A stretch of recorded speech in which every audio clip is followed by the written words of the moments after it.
Olá, pessoal. Eu sou a professora Lina Clara Moreno. Sou biomédica, tenho mestrado e doutorado em ciências farmacêuticas e pós-doutorado em farmácia e tecnologia farmacêutica. Sou professora da Unirb desde 2018 e hoje eu vou apresentar para vocês a palestra intitulada Ética na Pesquisa em Seres Humanos. Bom, para que pesquisa em seres humanos, a gente precisa primeiro debater o conceito de bioética. Então, gente, o que é bioética? Se a gente for olhar a palavra, a gente vai ver que bioética vem do grego, onde bios significa vida e ethos significa ética. Ou seja, bioética é a ética da vida. Mas se a gente for aprofundar um pouquinho, né, se a gente for olhar mais aprofundadamente sobre o conceito de bioética, a gente vai ver que bioética é o campo de estudo inter, multi e transdisciplinar que engloba biologia, medicina, filosofia, direito, ciências exatas, ciências políticas e até o meio ambiente. Então, como vocês podem ver, gente, a bioética é um campo de estudo bastante amplo, onde a gente vai estudar todos os aspectos que dizem respeito à ética com seres vivos. E nesses seres vivos a gente inclui as plantas. Sim, gente, as plantas são seres vivos, então a gente não pode fazer o que quiser com a planta. Ah, a planta não tem vontade, mas a gente tem que respeitar o meio ambiente. A bioética também trata, por exemplo, de como nós vamos lidar com os animais, tanto é que muitos pesquisadores trabalham com os animais, fazem experimentos com os animais, mas esses experimentos devem seguir alguns preceitos éticos, a gente não pode fazer o que quiser com os animais. E claro, é uma ciência que trata de como nós vamos lidar com seres humanos, tanto na pesquisa científica quanto na prática de atividades médicas, por exemplo, na forma como um dentista trata seu paciente, na forma como um fisioterapeuta trata seu paciente, na forma como médicos, enfermeiros, biomédicos vão tratar os pacientes. E aí, gente, quando é que surgiu a bioética? A bioética é uma ciência bastante nova. Ela surgiu nos princípios do século XX, ou seja, ela surgiu no comecinho do século passado. Mas o que motivou o surgimento da bioética? Avanços das pesquisas científicas na área de saúde provocaram reflexões sobre questões éticas. Então, por que a bioética é tão nova? Porque antes a ciência não era tão desenvolvida a ponto de termos uma necessidade de bioética. Mas a ciência ela começou a se desenvolver, experimentos com animais, seres humanos começaram a estar mais desenvolvidos mesmo, a gente começou a conseguir fazer coisas muito diferentes e essas coisas diferentes levaram a reflexões éticas, a reflexões sobre até onde a ciência pode ir. Um exemplo disso, gente, é a clonagem da ovelha Dolly, que foi um acontecimento tão assim falado, tão questionado. Nós conseguimos clonar um ser vivo. E a partir da clonagem da ovelha Dolly surgiram questões como: se a gente conseguiu clonar uma ovelha, provavelmente a gente consegue clonar um ser humano. Isso é certo? A gente pode clonar um ser humano? E questões mais aprofundadas, por exemplo, um clone é um ser vivo. No entanto, o clone é um ser vivo cujo material genético vem de outro ser vivo. Então, se eu faço um clone meu, o clone é um ser independente ou o clone é minha propriedade porque ele veio do meu material genético? Então, como vocês podem ver, gente, esses avanços na pesquisa científica nos possibilitaram fazer coisas novas, como a clonagem, como, por exemplo, organismos transgênicos, né? A gente sabe, por exemplo, que a insulina que a gente usa hoje é produzida por uma bactéria que tem o gene da insulina humana. Então, uma bactéria consegue produzir a insulina que o nosso pâncreas produz. Aí, esses avanços científicos geraram questionamentos que deram a origem à bioética. Hoje, gente, o termo bioética se refere à ética que deve existir nas relações médicas. E quando eu falo nas relações médicas, eu estou falando da relação paciente-profissional de saúde, a relação, por exemplo, que eu, como biomédica, tenho com um paciente cujo eu vou fazer uma coleta de amostra de sangue, a relação que um paciente tem com o enfermeiro que está cuidando dele, né? A relação mesmo paciente com o profissional de saúde. A bioética também se refere à ética que deve acontecer na biotecnologia, na engenharia genética. Será que é certo, por exemplo, eu misturar aqui os genes de um gato e de um cachorro para ter uma espécie híbrida que seja aí entre gato e cachorro? A bioética, ela discute esses aspectos.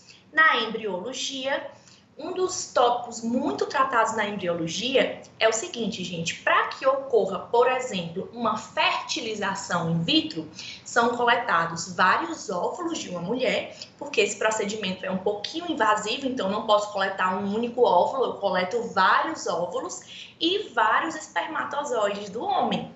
Daí, esses óvulos, eles vão ser fecundados pelo espermatozoide. Então, normalmente, gente, um casal que vai fazer fertilização in vitro, ele tem aí, por exemplo, 20 embriões, né? 20 óvulos fecundados por espermatozoide.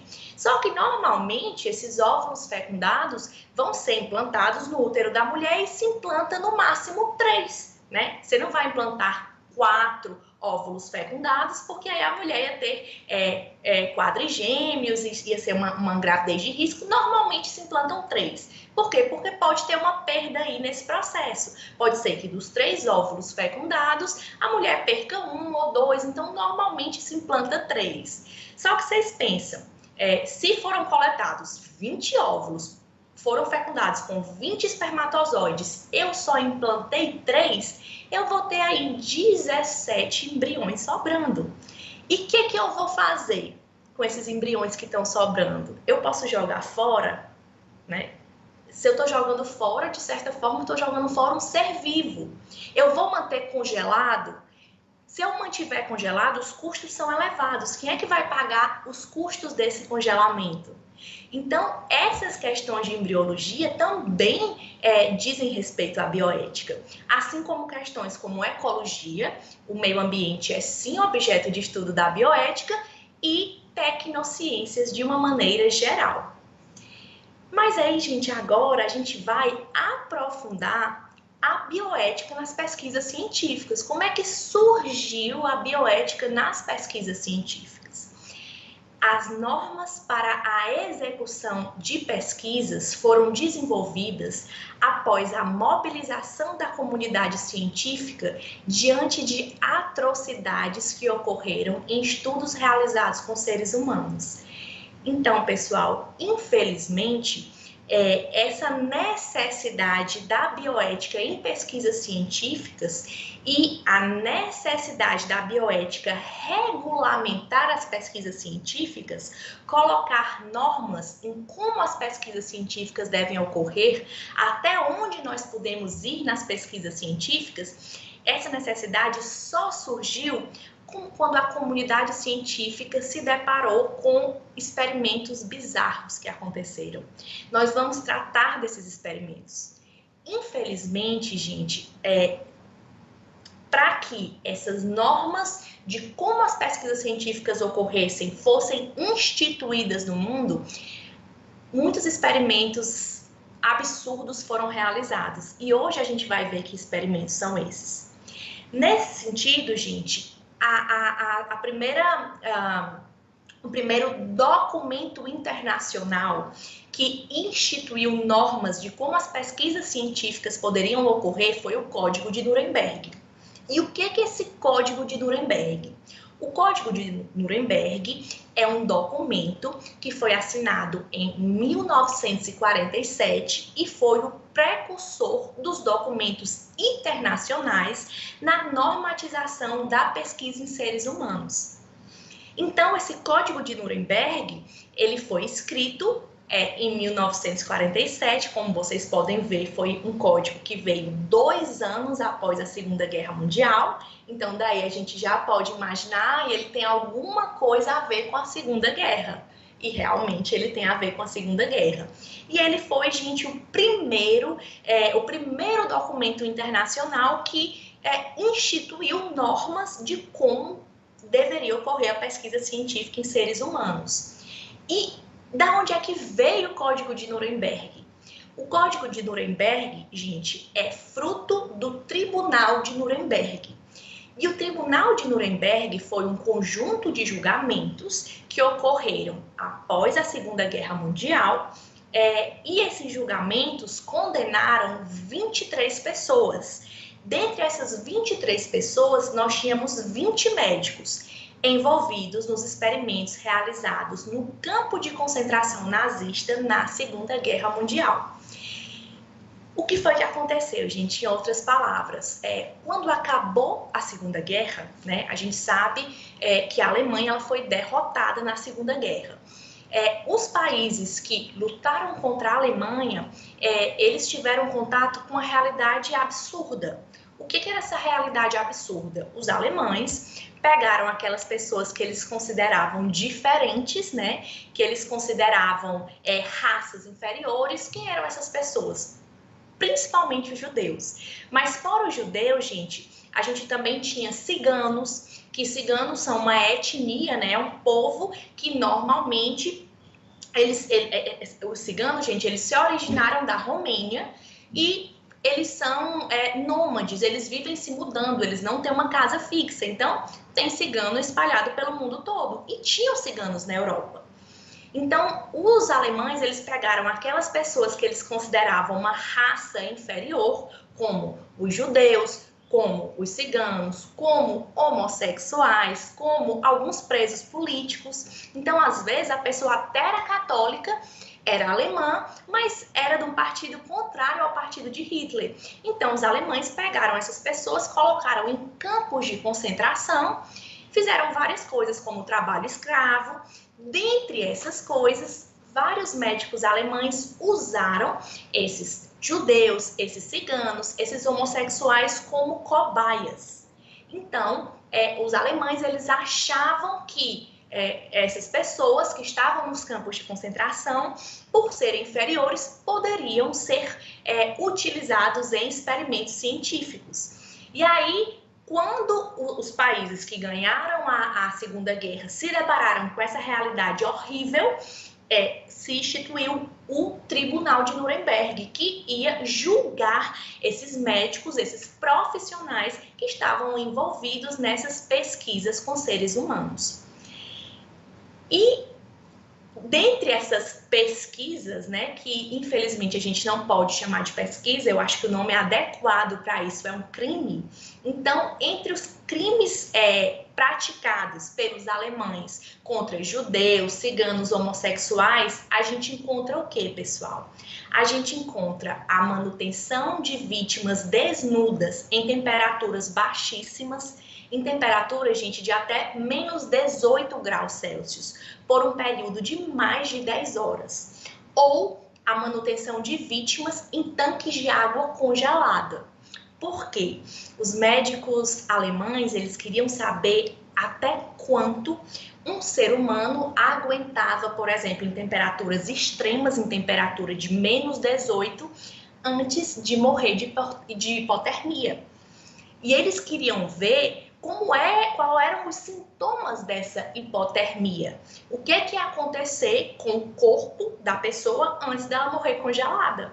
Então, para observar o que acontecia nesses casos, os alemães pegavam judeus, ciganos, homossexuais, presos políticos e colocavam essas pessoas desnudas em temperaturas muito baixas ou colocavam essas pessoas dentro de tanques com água congelada para ver o que acontecia, né?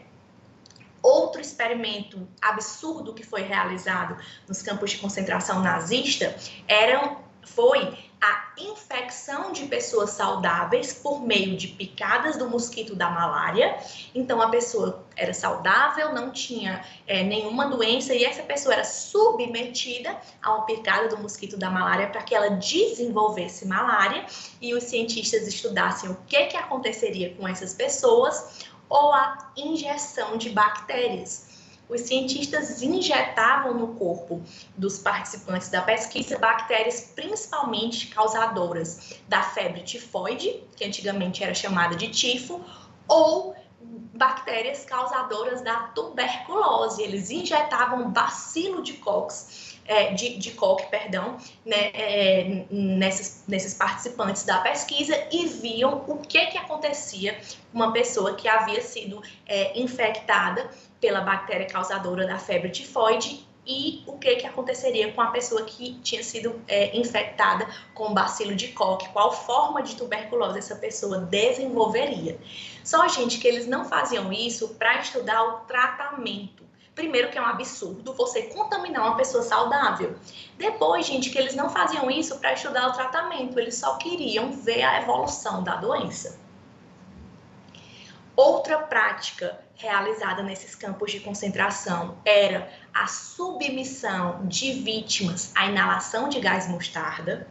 O gás mostarda, gente, é um gás extremamente tóxico, muito usado durante guerras. O que esse gás vai fazer? A pessoa que vai aspirar esse gás vai ter uma resposta principalmente cutânea. A pele da pessoa vai ficar cheia de bolhas e feridas que vão infeccionar, enfim, uma coisa assim horrível. E os alemães, eles faziam com que as pessoas do campo de concentração inalassem gás mostarda simplesmente para ver o que aconteceria com elas. Outra prática realizada era a indução de feridas com a intenção de verificar o processo de gangrena. Então, eles feriam propositadamente os participantes da pesquisa só para ver qual era a evolução do tratamento da gangrena. Volto a dizer, eles não estavam estudando como tratar a gangrena, eles só queriam ver como a gangrena evoluiria sem um tratamento. E outra coisa que eles faziam muito era a esterilização de vítimas. Por quê? Porque os alemães, durante a Segunda Guerra, aí no período entre a Primeira e a Segunda Guerra, eles acreditavam que deveria existir a raça ariana pura, que era uma raça que era superior, que tinha características muito específicas, como a cor da pele branca, os olhos claros. Então, todos que não fossem da raça ariana pura, aqueles que diferissem da raça ariana pura, não deveriam se reproduzir, porque essas raças deviam ser eliminadas. Então, claro, como é que eu vou eliminar uma raça? Se eu impedir as pessoas dessa raça de se reproduzirem. Então, todos aqueles que não fossem da raça ariana pura, que não tivessem as características esperadas pelos alemães, deveriam ser esterilizados para não ter a possibilidade de se reproduzir. E aqui, pessoal, eu trouxe para vocês um dos piores experimentos realizados nos campos de concentração. Essa aula de hoje, gente, assim, essa palestra é um pouquinho forte. Eu vou trazer para vocês alguns exemplos do que não fazer. Mas é muito importante que os absurdos que foram cometidos sejam lembrados. Na Alemanha, existe um ditado que diz assim: nós temos sempre que relembrar aquilo que não foi bom para que o fato não se repita. Ou seja, por que é tão importante a gente estudar, por exemplo, os absurdos que ocorreram nos campos de concentração nazista? Inclusive, na Alemanha, todas as crianças e adolescentes, quando eles chegam mais ou menos aos 13 anos, eles são levados pelas escolas ao campo de concentração nazista. E para que isso? É só para a gente ver uma coisa que é ruim e para que a gente fique com esse sentimento ruim? Não, gente. A gente tem que lembrar o que foi feito para não repetir, para não permitir que isso se repita. Porque muitas vezes a gente não está fazendo uma coisa ruim, mas a gente permite que o outro faça. E se nós permitirmos que alguém faça um absurdo desse, nós estamos sendo coniventes, né? Então, por isso que é importante a gente saber o que foi feito para fazer diferente. E é como eu costumo sempre dizer para os meus alunos de bioética, eu sou professora de bioética na Unirb, inclusive, nenhum absurdo começa sendo absurdo. Vocês acham que os alemães começaram esses absurdos com judeus, com ciganos, com homossexuais do dia para a noite? Não. No começo, gente, eles só separaram bairros. Ó, esse aqui é o bairro dos alemães, esse aqui é o bairro dos judeus, esse aqui é o bairro dos ciganos. Depois, gente, eles começaram a proibir que ciganos, que judeus fossem para o bairro dos alemães. Depois, gente, eles começaram a proibir que as crianças judias, que as crianças ciganas fossem às escolas. Então, pouco a pouco, o direito dos judeus, o direito dos ciganos, o direito dos homossexuais foi sendo diminuído, eles foram sendo retirados. E aí, chegou um momento que eles disseram, não, a gente vai pegar todos os judeus, todos os ciganos, todos os homossexuais, colocar em campos de concentração, fazer com que eles trabalhem para a gente de graça, né? Um trabalho escravo, submetê-los a condições péssimas de higiene, de alimentação e vamos matá-los. Só que isso não foi do dia para a noite, isso foi gradual. Por que eu estou dizendo isso para vocês? Porque se a gente está vendo uma coisa errada, se a gente está vendo uma atitude que deve ser evitada, por menor que essa atitude seja, a gente não pode se calar. A gente tem que impedir que essa atitude aconteça. Porque, às vezes, uma pequena atitude negativa se transforma em um absurdo no futuro. Então, pessoal, eu trouxe aqui para vocês um dos piores experimentos realizados nos campos de concentração nazista. Existia um médico chamado Josef Mengele. Esse médico era, por incrível que pareça, super estudioso, né? Ele tinha doutorado, que na época, assim, o doutorado não era tão difundido, né? E ele era impressionado com genética. Mengele, gente, tinha essa fixação por genética e, principalmente, uma fixação por gêmeos. Então, ele ficava no campo de concentração de Auschwitz, na Polônia, que era um dos maiores, se não o maior campo de concentração nazista. Existiam outros campos de concentração. Existia, por exemplo, um campo de concentração em Dachau, que foi o primeiro campo de concentração construído, e ele ficava ali pertinho de Munique, na Alemanha. Só que existiam vários outros campos de concentração e o maior deles, provavelmente, era o de Auschwitz, na Polônia.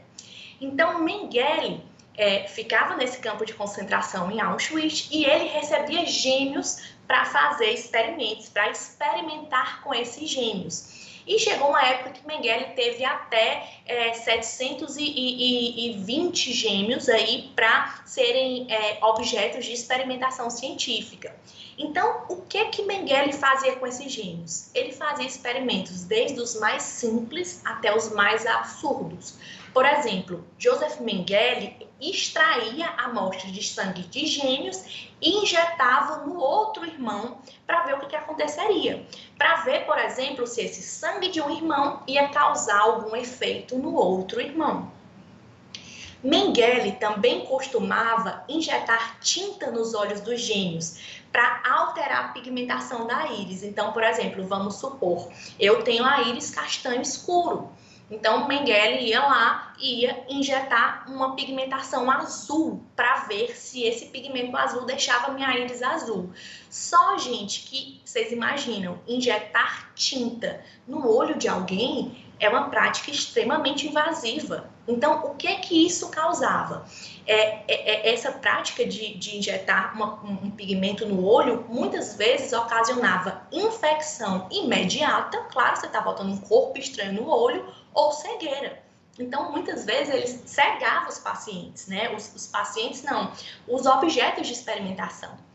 E aí, gente, tinham várias outras práticas absurdas. Por exemplo, às vezes ele obrigava um irmão a ter relações sexuais com outro irmão gêmeo para saber se a criança que viesse aí desse processo de reprodução viria com alguma alteração ou se viriam gêmeos também, né? Coisas absurdas. E aí, quando os gêmeos já não eram úteis, quando ele já tinha experimentado com esses gêmeos das formas mais variadas possíveis, Mengele matava esses irmãos, arrancava os olhos e os expunha na parede da sua sala. Então, Mengele, eu acho, não era nem tanto cientista. Ele tinha uma veia de curiosidade científica, mas eu acho que, na verdade, ele era sádico. Infelizmente, ele não foi preso, ele fugiu para o Brasil, inclusive, e ele morreu em São Paulo de causas naturais. Infelizmente, em vida, ele não pagou pelos seus pecados. Depois da vida, a gente não sabe, né? Tem gente que acredita que existe, sim, um julgamento depois que a pessoa morre, outros não acreditam, enfim, a gente não sabe o que aconteceu. Mas em vida, infelizmente, Joseph Mengele não pagou pelos seus crimes. E aí vocês podem estar perguntando, mas como é que se permitiam esses experimentos tão absurdos com seres humanos? É porque, na verdade, os alemães, eles não viam esses judeus, esses ciganos, os homossexuais, como pessoas. Para eles, os judeus, os alemães, criança que fossem adultos, idosos, eram objetos. Então, ocorreu aí uma objetificação das pessoas. As pessoas eram tratadas como coisas. E para que a comunidade científica mundial impedisse novamente que isso acontecesse, para que a comunidade científica mundial impedisse que pessoas, sejam elas de qual país fosse, seja ela de qual religião fosse, de qual etnia fosse, não fossem mais tratados como objetos, para impedir que esses absurdos ocorressem novamente, a comunidade científica mundial escreveu o Código de Nuremberg, que, recordando aqui para vocês, foi o primeiro documento internacional que instituía normas para a pesquisa científica com seres humanos. E o que esse Código de Nuremberg instituiu, gente? O Código de Nuremberg determinou a necessidade do consentimento livre e esclarecido. Mais na frente a gente vai esmiuçar esse conceito do consentimento livre e esclarecido. Mas resumindo aqui para vocês, gente, o consentimento livre e esclarecido é a pessoa tem que permitir ser voluntário da pesquisa ou não. Para que eu seja voluntário de uma pesquisa científica, eu tenho que dar o meu consentimento, eu tenho que dar a minha permissão, eu tenho que dizer sim, eu quero participar dessa pesquisa. E esse consentimento, gente, tem que ser livre. Como assim tem que ser livre? Tem que ser sem nenhuma pressão. O meu chefe não pode me pressionar a participar de uma pesquisa científica. Eu tenho que ser livre para decidir se eu vou querer participar ou não. E além de livre, guardem isso, ele deve ser esclarecido. É importante, gente, que para que eu decida se eu quero participar ou não de uma pesquisa científica, eu tenho que saber do que se trata essa pesquisa. Eu tenho que saber o que vai ser feito comigo. Eu tenho que saber quais os benefícios que essa pesquisa vai trazer. Então, gente, o Código de Nuremberg, ele determinou que para que a gente faça experimentos com pessoas, a gente tem que ter o consentimento livre e esclarecido. A pessoa tem que decidir querer participar da pesquisa. Além disso, o Código de Nuremberg estabeleceu limites na pesquisa para manter a integridade física dos participantes. Ou seja, pessoal, o Código de Nuremberg disse que para eu fazer uma pesquisa com seres humanos, essa pesquisa tem que ter limites. Por que essa pesquisa tem que ter limites? Porque eu não posso provocar dano no meu voluntário. Porque eu estou fazendo uma pesquisa com uma pessoa, eu não posso provocar um dano proposital, eu não posso machucar essa pessoa propositalmente. Às vezes, gente, a pesquisa científica causa algum dano no seu voluntário, sim. Por exemplo, um medicamento novo está sendo tratado, vocês imaginam, um quimioterápico, ele foi desenvolvido para ele tratar uma leucemia muito rara. Só que antes de que esse quimioterápico seja comercializado, ele vai ser testado. E pode ser, por exemplo, que se descubra que esse quimioterápico usado para fazer leucemia, para tratar leucemia, provoque uma pancreatite muito grande nos meus pacientes. Então, o voluntário daquela pesquisa que, por escolha própria, decidiu participar dessa pesquisa, quando a gente deu para ele esse quimioterápico, ele teve uma pancreatite, ele teve aí um probleminha no pâncreas. Então, sim, essa pesquisa causou um dano no voluntário, mas esse dano não foi proposital. E a partir do momento que a gente descobriu que esse medicamento causava um dano no pâncreas, esse paciente ele não teve mais que tomar esse medicamento. Entendeu? Por quê? Porque a gente deve manter a integridade física dos participantes. A gente tem que cuidar da saúde dos participantes. Além disso, gente, o Código de Nuremberg criou as bases para os princípios bioéticos, que a gente também vai falar mais na frente, mas são 4 princípios bioéticos. E ficou determinado que apenas pessoas qualificadas poderiam conduzir os experimentos.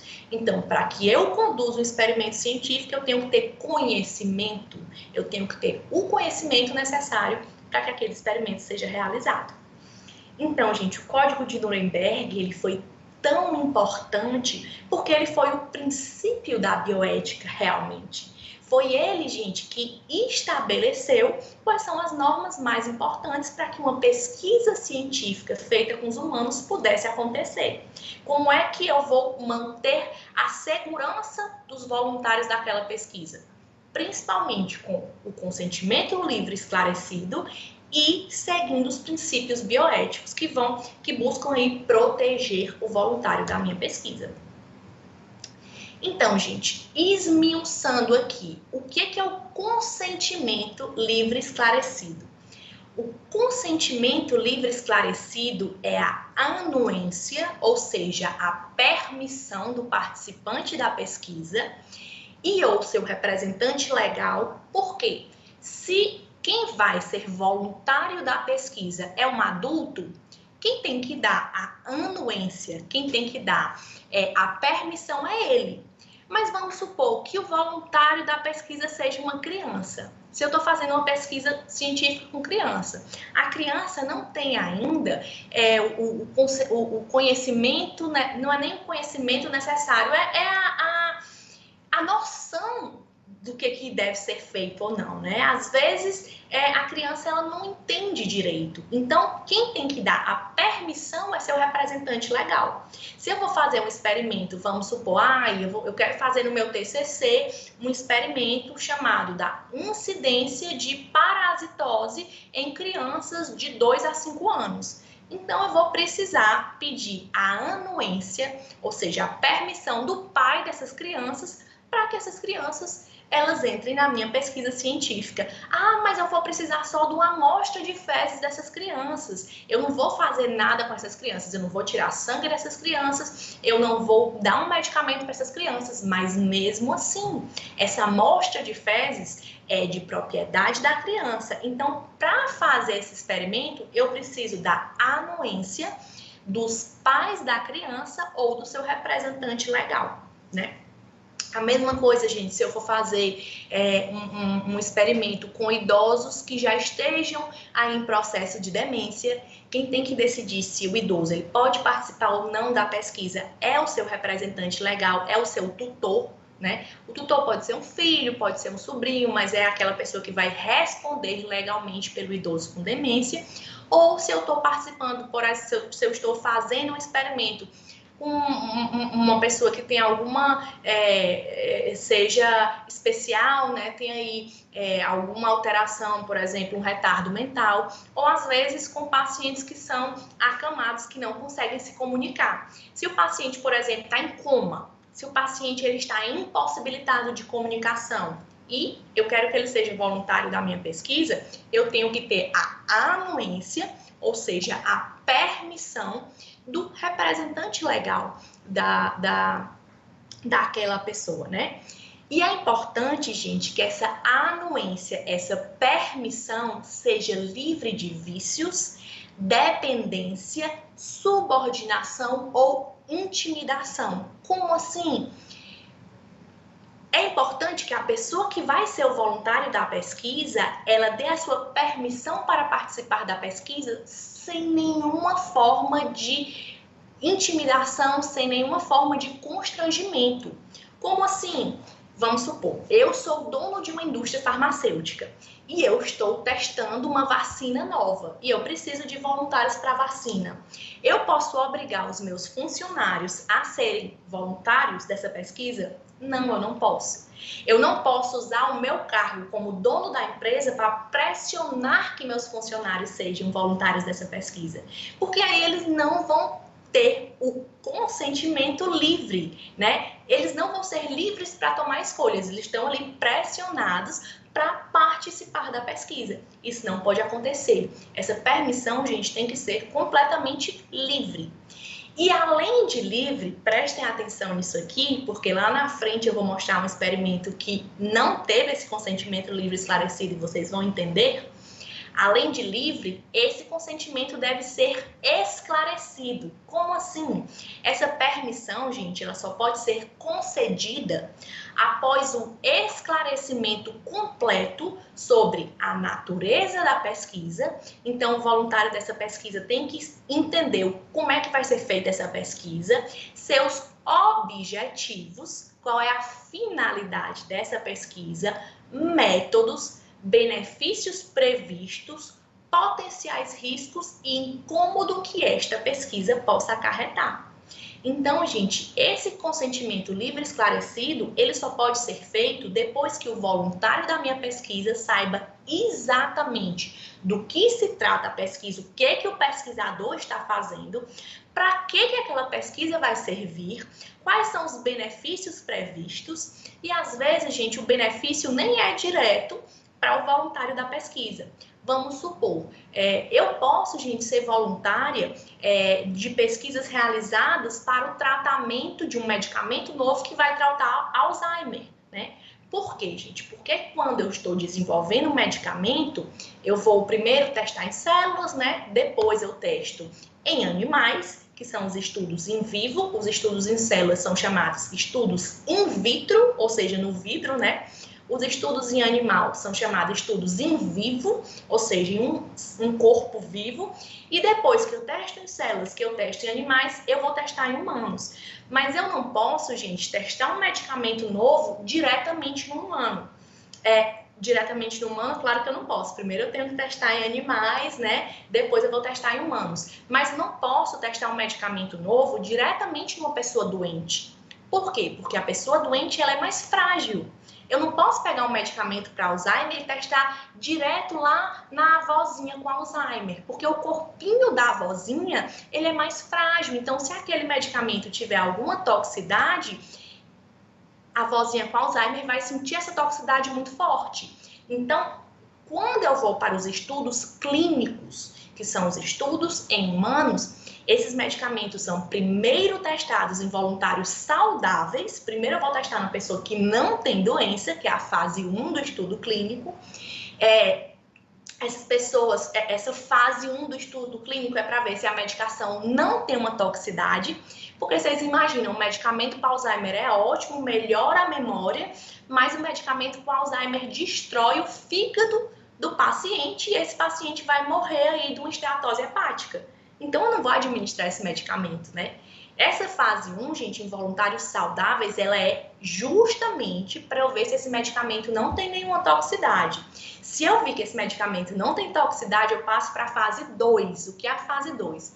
A fase 2 é quando eu vou testar esse medicamento em um pequeno grupo de pessoas doentes.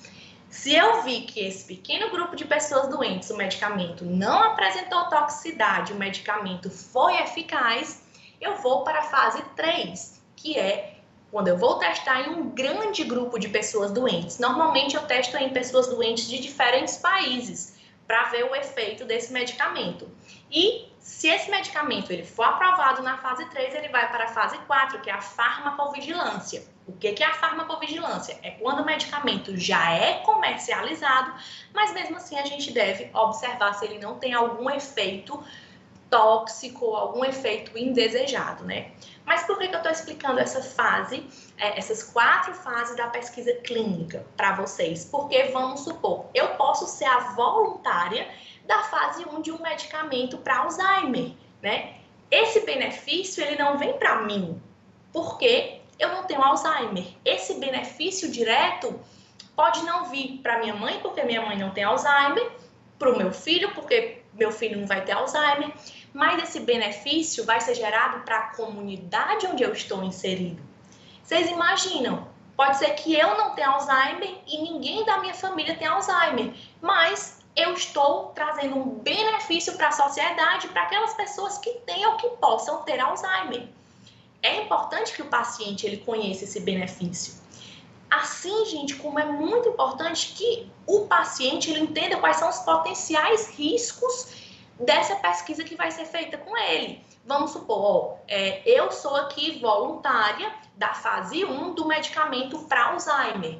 O benefício é que se o medicamento for bom, ele vai tratar pessoas com Alzheimer no mundo todo. Quais são os potenciais riscos? Eu posso ter riscos de uma pancreatite, né? Aí de um problema no pâncreas, eu posso ter risco, por exemplo, de uma insuficiência renal, eu posso ter risco de um problema hepático, só que para que eu decida se eu quero participar dessa pesquisa ou não, eu tenho que conhecer, além da natureza da pesquisa, de saber como é que a pesquisa é feita, tenho que saber os objetivos da pesquisa, os métodos, ou seja, como essa pesquisa vai ser realizada, os benefícios, potenciais riscos e incômodo que essa pesquisa possa acarretar. Então, só depois que eu saiba de todos os aspectos envolvidos na pesquisa, eu posso dar o meu consentimento, ou seja, a minha permissão, livre, porque ninguém me pressionou a dar essa permissão, e esclarecida. Esclarecido porque eu sei exatamente o que vai ser feito nessa pesquisa e eu sei ao que eu vou me submeter.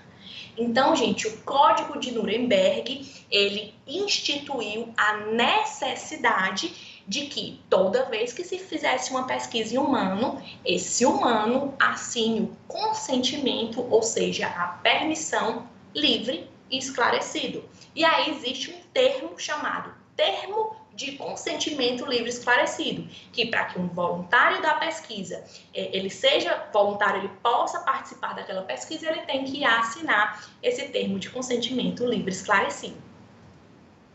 Além disso, gente, o Código de Nuremberg instituiu os princípios da bioética.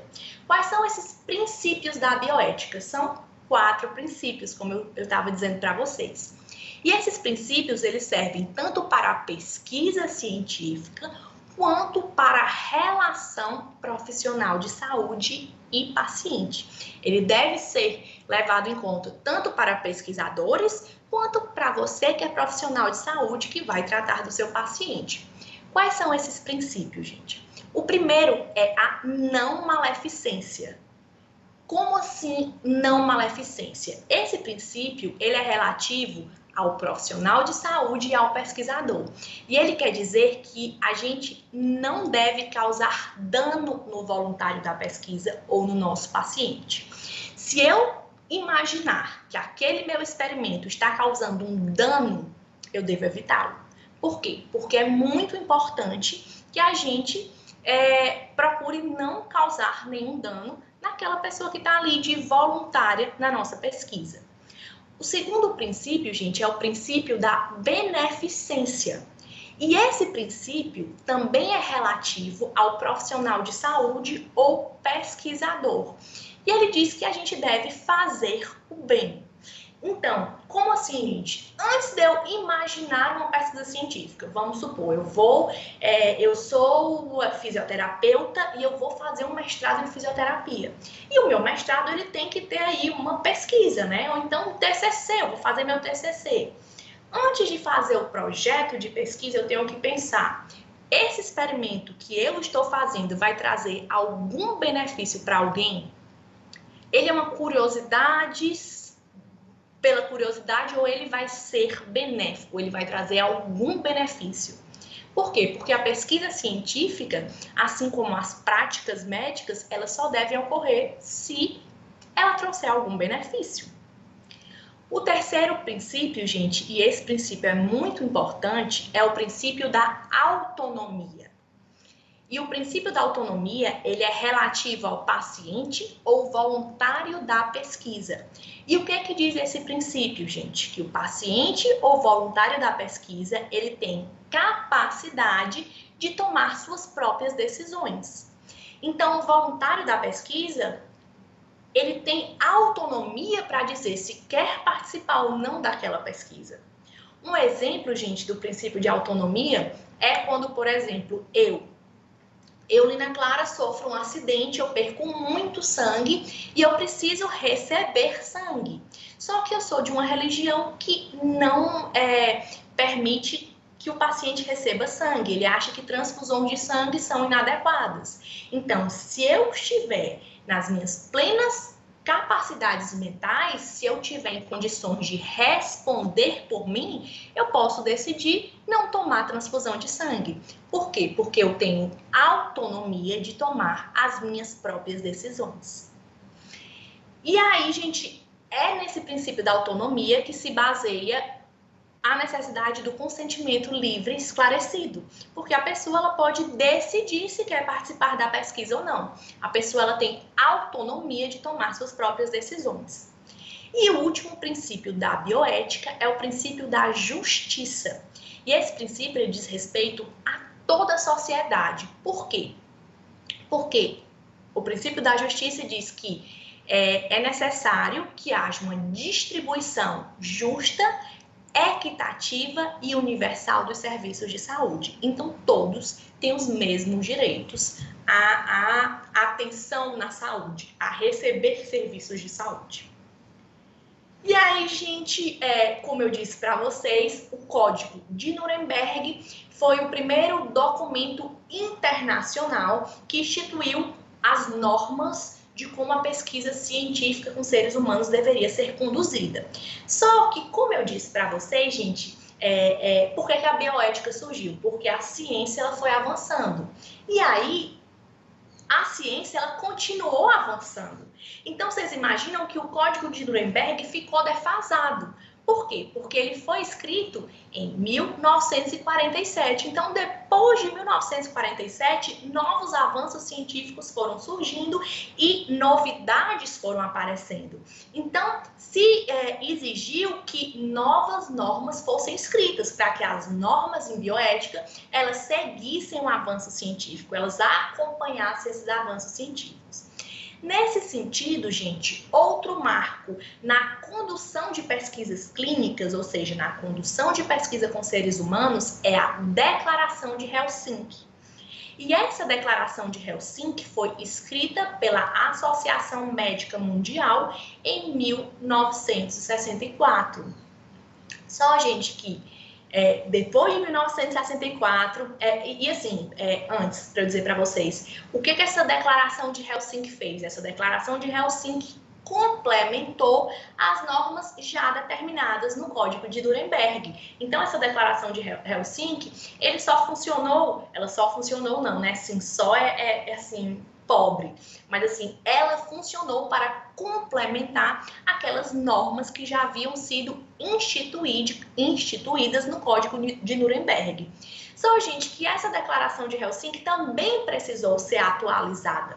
Então, depois de 1964, claro, novas pesquisas científicas trouxeram mais novidades para a ciência. Então, essa Declaração de Helsinki ela foi atualizada. Por isso, gente, com os anos, a Declaração de Helsinki foi sendo atualizada para acompanhar a evolução das pesquisas científicas. E aí, a versão da Declaração de Helsinki de 1975, ela culminou com o caso de Tuskegee. Ela encontrou esse caso, que eu vou mostrar para vocês, que também foi um experimento, assim, absurdo que foi realizado, né? E essa versão da Declaração de Helsinki de 1975, ela reforçou a necessidade do consentimento, ou seja, da permissão voluntária e esclarecida dos participantes. Por quê? Porque nesse caso de Tuskegee, que a gente vai ver no próximo slide, os voluntários dessa pesquisa, eles não deram o consentimento voluntário. Quer dizer, eles até deram consentimento voluntário, Eles concordaram em fazer parte da pesquisa, mas esse consentimento ele não foi esclarecido. Eles não sabiam do que a pesquisa se tratava. Então, vamos ver aqui o que foi que aconteceu nesse caso de Tuskegee. Caso de Tuskegee. De 1932 a 1972, o Serviço de Saúde Pública dos Estados Unidos da América, o Serviço de Saúde Pública dos Estados Unidos, realizou uma pesquisa que envolveu 600 homens negros. Desses 600 homens, 399 tinham sífilis e 201 não tinham a doença. E esse estudo ele foi realizado na cidade de Malcolm, no Alabama. O objetivo do estudo de Tuskegee era observar a evolução da sífilis livre de tratamento. Então, esse estudo queria saber como é que a sífilis evoluiria se as pessoas não fossem tratadas. No entanto, gente, esse estudo ele não era novidade. Por quê? Porque um estudo realizado com 2.000 indivíduos, ou seja, muita gente, tem um N representativo, já havia sido realizado na Noruega e havia sido publicado em 1929 com todos os dados. Então, esse estudo de ver como é que a sífilis evoluía numa pessoa sem tratamento, ele já tinha sido feito. Então, assim, não era uma grande novidade científica. Só, gente, que começam os erros aí, né? As falhas na bioética do estudo. Não foi dito aos participantes do estudo que eles tinham sífilis, nem os efeitos dessa patologia. O diagnóstico desses pacientes, gente, era de sangue ruim. Então, vocês imaginam, esse estudo foi realizado com 399 portadores de sífilis. E ninguém disse para essas 399 pessoas que eles tinham uma doença bacteriana, que o que eles estavam sentindo era fruto dessa infecção bacteriana, que essa infecção era sexualmente transmissível, então eles tinham que ter cuidado para não passar essa bactéria para outras pessoas. Nada disso foi dito a eles. Simplesmente disseram que ele tinha sangue ruim. Aí vocês imaginam, a pessoa que recebe o diagnóstico de sangue ruim, ele acha que tem que ter uma coisa, ele acha que tem uma coisa errada com ele, inerente a ele, que ele já nasceu errado, né? Que ele nasceu assim, quando na verdade não é isso. Quando na verdade é uma doença causada por bactéria, né? Então o erro já começou daí. Então os pacientes, eles sim deram consentimento, mas esse consentimento não foi esclarecido. Eles não sabiam do que se tratava o estudo, eles não sabiam o que eles iam sentir aí durante esse estudo, eles não sabiam nem o que eles tinham. A contrapartida, ou seja, o benefício aos voluntários da pesquisa, era o acompanhamento médico, que aqui eu vou botar as aspas, porque vocês vão ver que esse acompanhamento não foi realizado, foi o contrário disso. Uma refeição quente no dia dos exames e o pagamento das despesas com o funeral, caso e quando esses voluntários morressem. Daí vocês podem ver, gente, que os voluntários da pesquisa era gente paupérrima. Era gente que estava se submetendo a essa pesquisa, que eles tinham que tirar sangue todo dia. Ora, se a gente que já é esclarecido, a gente acha ruim tirar sangue, imagine para uma pessoa que não sabe para que isso serve, né?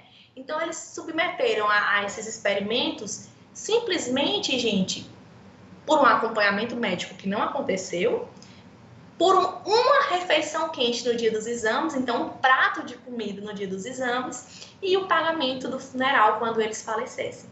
Vocês imaginam, assim, eles escolheram esses pacientes porque esses pacientes eram gente muito simples que aceitaria qualquer coisa. Aí eu acho que o caso nem foi racial, porque eles eram negros. Sim, tem o componente racista muito forte, mas é principalmente porque a gente é muito pobre. E eles podiam fazer o que quisessem com essas pessoas. Essas pessoas eram massa de manobra. E aí, qual o problema do estudo? A inadequação inicial do estudo, o grande problema do estudo, não foi o de não tratar, né? Pois não havia um tratamento efetivo para a sífilis naquela época. A inadequação inicial do estudo foi omitir o diagnóstico, eles não disseram o que a pessoa tinha, e omitir o prognóstico, omitiu como é que essa pessoa, qual seria o desenrolar da doença. Só, gente, que as coisas pioram, né? Nada está tão ruim que não possa piorar. O que aconteceu? A penicilina, vocês viram que o estudo, gente, ele começou em 1932, né? E ele durou 40 anos. Ele durou de 1932 a 1972. Então, quando o estudo começou, não existia um tratamento para sífilis. Só que na década de 40 se descobriu a penicilina. Alexander Fleming, que era um biólogo, ele descobriu a penicilina, que era um antibiótico que podia tratar sífilis. Então, mesmo após a descoberta da penicilina, que era uma terapia eficaz para a doença, a população infectada foi impedida de receber o tratamento adequado. Então, vocês veem aqui que eu não falei que os médicos não deram tratamento para a população, não é isso. A população, gente, foi impedida de receber o tratamento adequado. Como é que eles foram impedidos de receber o tratamento adequado? Todas as instituições de saúde dos Estados Unidos receberam uma lista com o nome dos participantes do estudo de Tuskegee para evitar que aqueles participantes do estudo recebessem qualquer forma de tratamento para sífilis. Então, além dos médicos que estavam conduzindo o estudo não tratar os pacientes doentes, eles distribuíram uma lista em todos os centros de saúde dos Estados Unidos com o nome desses participantes e caso esses participantes fossem nesse centro de saúde buscar ajuda, eles estavam proibidos de receber o tratamento. Vocês imaginam que absurdo? Então, gente, a inadequação desse estudo foi seguindo o padrão slippery-slope, ou seja, uma inadequação, que foi a falta de diagnóstico, leva a outra, que foi a falta de tratamento. E o problema vai se agravando de forma crescente. Ou seja, como a gente acabou de dizer, da omissão do diagnóstico, se evoluiu para o não tratamento e para o impedimento de qualquer possibilidade de ajuda aos participantes. Ao término do projeto, somente 74 voluntários sobreviveram. Mais de 100 participantes morreram de sífilis ou de complicações da doença. Provavelmente, gente, esse número de 100 participantes tenha sido bem maior, né? Porque às vezes o participante da pesquisa morria e nem se sabia por que ele tinha morrido. Mas o que se sabe é que pelo menos mais de 100 participantes morreram de sífilis ou de complicações de sífilis. E aí existe, vocês estão vendo aí uma foto dos voluntários no dia do exame médico. Existe até um filme, acho que é Miss Alice Boys, que fala esse caso de Tuskegee. Se vocês procurarem caso Tuskegee filme na internet, vocês vão ver um filme, porque realmente foi um absurdo muito grande o que fizeram com esses voluntários da pesquisa. E aí vocês podem estar dizendo, professora, mas esses experimentos absurdos são coisas do passado. Então, eu trouxe para vocês aqui um caso atual de quando não houve o consentimento livre, esclarecido, numa pesquisa realizada com seres humanos, que é um estudo, que é um caso muito atual, né? É um caso que aconteceu entre os anos de 2019 a 2020, né? Então, é um caso muito atual, que é o caso da Prevent Senior. O que é a Prevent Senior, gente? A Prevent Senior é um plano de saúde que foi acusado de realizar uma pesquisa com mais de 600 pacientes para testar a eficácia da hidroxicloroquina contra a Covid-19. Gente, a Covid-19 é uma doença viral que foi muito nova, pegou o mundo todo de surpresa quando ela surgiu em 2019, em Wuhan, na China, cidade de Wuhan. E esse vírus, ele se multiplicou, né, e ele se espalhou rapidamente pelo mundo. Os primeiros casos foram em dezembro de 2019, em março de 2020, o vírus já estava nos 5 continentes, né, já estava espalhado.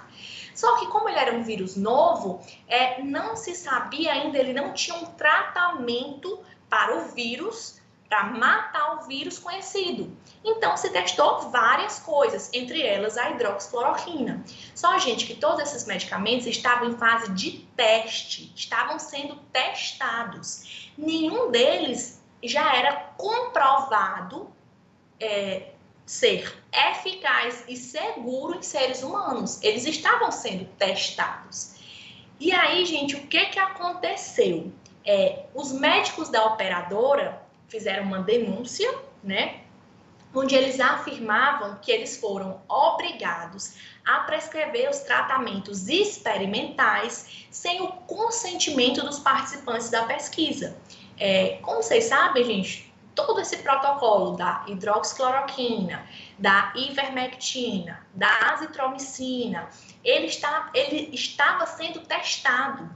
Até hoje, gente, não existe consenso entre os médicos se essa medicação funciona ou não. Na verdade, existe até uma tendência a dizer que essa medicação não funciona. A hidroxicloroquina, por exemplo, já foi colocada em desuso.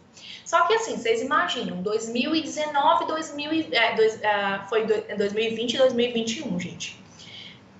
2020 e 2021, esses medicamentos estão sendo testados, né? Não existe tratamento eficaz para a doença. Se eu quiser tomar a hidroxicloroquina e ivermectina porque eu acho que esse tratamento vai melhorar o meu estado, ok, é um direito meu. Só que eu tenho que saber primeiro, eu tenho que saber que esses tratamentos são experimentais, que ainda se está estudando o efeito desse tratamento contra a Covid-19 e depois eu tenho que dar o meu consentimento livre e esclarecido. Eu quero participar dessa pesquisa ou eu não quero participar dessa pesquisa. Só que aí, gente, vejam o que os médicos diziam. Tá aí entre aspas, porque esse trecho que a gente trouxe aqui, ela é uma fala de um dos médicos que trabalhava na Prevent Senior. Por isso que tá entre aspas, porque eu botei exatamente como tá no depoimento do médico da Prevent Senior. Prevent Senior, perdão. Uma das coisas que o hospital orientava era que os pacientes e seus familiares não tivessem conhecimento de que essa experiência estava sendo feita. Então, eles não queriam, gente, que se divulgasse que eles estavam fazendo um estudo experimental aqui, né? Aí, que o médico continua dizendo? Que não tivessem conhecimento de que estavam sendo administrados esses medicamentos. Então, vocês imaginam, além de não ter o termo de consentimento livre esclarecido, os médicos muitas vezes omitiam do paciente as medicações que eles estavam recebendo. Assim, uma coisa... A pessoa tem um direito, pelo princípio bioético da autonomia, de saber o que ele está recebendo, quais são os medicamentos que estão sendo administrados para ele. Só que nesse caso, a Prevent Senior, ela buscava omitir, né, segundo os médicos que trabalhavam para a Prevent Senior, que esses medicamentos estavam sendo administrados. E aí, gente, a situação piora um pouquinho. Além de dar medicações experimentais para doentes, sem dizer para eles quais medicamentos estavam sendo administrados e que aqueles medicamentos eram experimentais, né, sem dar esse esclarecimento, o que se fazia? Dados relativos ao número de óbitos teriam sido manipulados. Então, eles manipulavam ali a causa-morte de algum dos pacientes. Para quê? Para que os resultados fossem favoráveis ao uso da hidroxicloroquina. Eles acreditavam tanto que a hidroxicloroquina era efetiva no tratamento da Covid-19 que quando um paciente tratado com hidroxicloroquina morria de Covid-19, ele botava ali no atestado de óbito outra causa do óbito que não fosse Covid-19. Eles estavam manipulando um estudo científico assim de todas as formas possíveis. E aí, quando esses médicos que trabalhavam na Prevent Senior denunciaram essas práticas, o que foi que a Prevent Senior fez? Ela fez um comunicado oficial. E nesse comunicado oficial, ela disse que não obteve autorização do Conselho Nacional de Ética em Pesquisas, o CONEP, O CONEP, gente, é quem regulariza a pesquisa científica em humanos no Brasil. Então, ela não obteve autorização do CONEP para a realização de estudos científicos envolvendo a cloroquina ou a hidroxicloroquina. Ou seja, ela estava fazendo uma pesquisa sem o controle das instituições que controlam a pesquisa no Brasil. A gente sabe que qualquer pesquisa que a gente vai fazer, se eu vou fazer uma pesquisa, às vezes, com camundongo, eu tenho que escrever um projeto de pesquisa, onde eu vou dizer tudo que eu vou fazer e tenho que submeter esse projeto de pesquisa a um comitê de ética em experimentação. E esse comitê de ética em experimentação tem que aprovar ou não minha pesquisa, né? No caso da Prevent Senior, eles estavam fazendo experimentos com humanos sem ter passado por esse processo de fazer um projeto, submeter esse projeto ao comitê de ética. Eles estavam fazendo a pesquisa como eles bem imaginavam, né? E o que foi que eles disseram também? Que a divulgação da eficácia do kit COVID com esses medicamentos não correspondia efetivamente a uma pesquisa científica. Então, eles disseram que ali não era uma pesquisa científica, eram só dados obtidos internamente para fins estatísticos, sem qualquer tipo de viés científico. Então, eles mesmos disseram que não estavam fazendo ciência.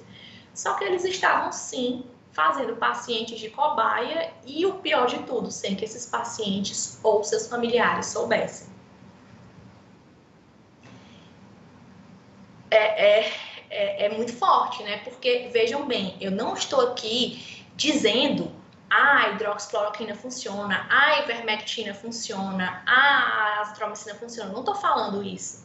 Até mesmo porque estudos ainda estão sendo conduzidos. Mas a pessoa, ela tem que ter o direito de saber o que ela vai tomar. É direito da gente, garantido pelo princípio da autonomia, saber e decidir, eu quero tomar essa medicação ou não, né? E aí, gente, para finalizar aqui nossa palestra, nós vamos falar de como é que são escritas essas normas e como são controlados os procedimentos que são realizados com humanos no Brasil. Para garantir que a realização da pesquisa está dentro dos padrões éticos, existem os comitês de ética em pesquisa. Esses comitês de ética em pesquisa, gente, estão em todas as instituições que vão fazer algum tipo de pesquisa. Por exemplo, a Unirb, ela tem um comitê de ética em pesquisa. E para que vocês desenvolvam uma pesquisa, vocês têm que escrever um projeto de pesquisa, dizendo tudo que vocês vão fazer na pesquisa, como é que vocês vão fazer, submeter esse projeto ao comitê de ética, e o comitê de ética vai fazer alguma modificação, vai pedir para modificar alguma coisa ou não, né? E vai aprovar ou reprovar essa pesquisa. Vai dizer, essa pesquisa está eticamente correta, você pode realizar essa pesquisa ou não. Essa pesquisa ela não é ética, você não pode realizar essa pesquisa. E a nível nacional, existe a Comissão Nacional de Ética em Pesquisa, que é a CONEP, que vai controlar esses comitês de ética em pesquisa. E os objetivos, gente, desses comitês de ética em pesquisa e da CONEP é orientar a pesquisa, ela vai dizer quais procedimentos são éticos e quais não são éticos, fiscalizar a pesquisa, observar aí se a forma como essa pesquisa ela está sendo realizada, ela está seguindo a ética, e aplicar penalidades quando ocorrer ilegalidades. Então, gente, os comitês de ética em pesquisa e a Comissão Nacional de Ética em Pesquisa, eles são fundamentais para que as pesquisas com seres humanos aconteçam da melhor forma possível. E aí, pessoal, para finalizar, eu deixo essa frase para que a gente reflita um pouquinho sobre isso. Experimentos devem ser conduzidos sempre com respeito aos direitos humanos e à integridade física e moral dos participantes. Então, toda vez que vocês estiverem fazendo uma pesquisa ou lendo dados sobre uma pesquisa, vocês pensam, essa pesquisa está respeitando os direitos humanos? Essa pesquisa ela está respeitando a integridade física e moral do participante? Também é nosso papel nos preocupar com a bioética, gente. Muito obrigada. Espero que vocês tenham aprendido alguma coisa, espero que vocês tenham gostado da palestra. Tchau, tchau.